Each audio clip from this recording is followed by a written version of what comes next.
ये तुम्हारी रियाया है। जीता और मर बनकर इन पे हुकूमत करो, ताकत के साथ, रोब और दबे के साथ। मोहब्बत हो गई तुम्हें? वो सरभरी लड़की मुझे एक लम्हे में मेरी औकात याद दिलाकर दुनिया के हजूम में गायब हो गई।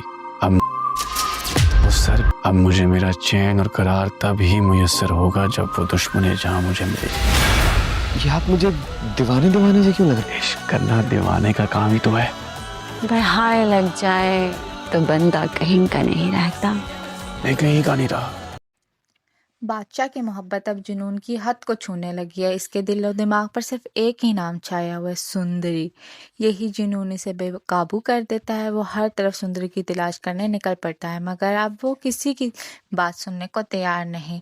गुलाम की जानिब से बादशाह को समझाने की हर मुमकिन कोशिश की जाती है, लेकिन हर कोशिश नाकाम दिखाई देती है। गुलाम न सिर्फ बादशाह का वफादार है, बल्कि इसकी आंखें आने वाले तूफान को भी देख रही हैं। दूसरी तरफ सुंदरी बादशाह के इस जुनून से बचने के लिए अपना गांव छोड़कर एक और गांव चली जाती है, जो कहानी में खौफ और बेयकीनी का अंसर बढ़ा देता है।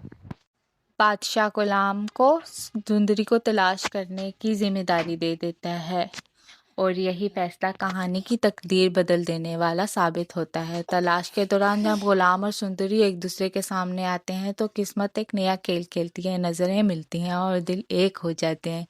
ये वो लम्हा है जहां वफादारी और मोहब्बत आमने सामने खड़ी हो जाती है। अब सबसे बड़ा सवाल ये है कि जब बादशाह को यह मालूम होगा कि गुलाम और सुंदरी एक दूसरे से मोहब्बत करने लगे हैं, तो इसका रद्द अमल क्या होगा?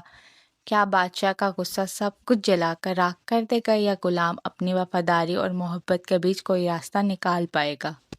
गुलाम वक्ती तौर पर यह समझेगा कि बादशाह को कुछ मालूम नहीं है, इसीलिए वो वापस आकर बादशाह से झूठ बोल देगा कि उसे सुंदरी नहीं मिली। मगर सवाल यह है कि क्या हमेशा सच छुपा रहेगा, या ये मोहब्बत सब कुछ तबाह कर देगी?